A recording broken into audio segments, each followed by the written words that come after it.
So this is a review of the Rode VideoMic.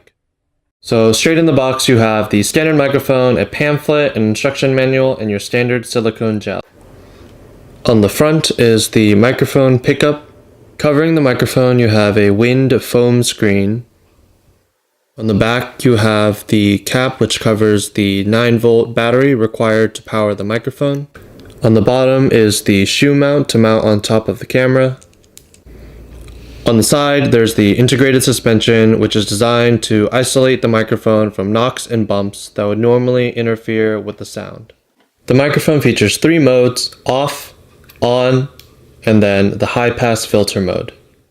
Hello, test, test. Hello, test, test, hello.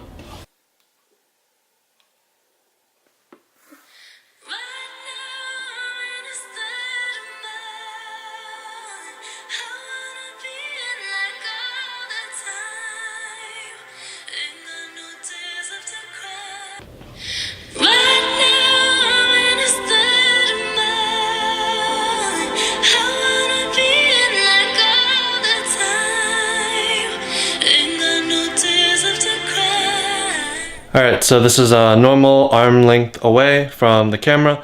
We'll see how this sounds. And then this is again normal arm's length away, but without the mic plugged in.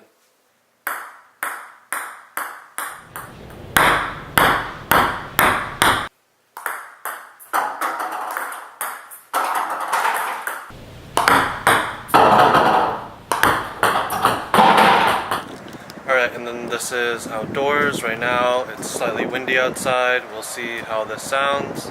Alright, outside, and this is arm's length away. See how this sounds. Alright, so this is again roughly 10 feet away, but without the mic plugged in. Alright, so this is hrroughly 10 feet away. Overall, the Rode VideoMic produces reasonably better sound for a reasonable price compared to the internal mic on the A7 III. Thank you for watching. If you liked this video, please press the like and subscribe button.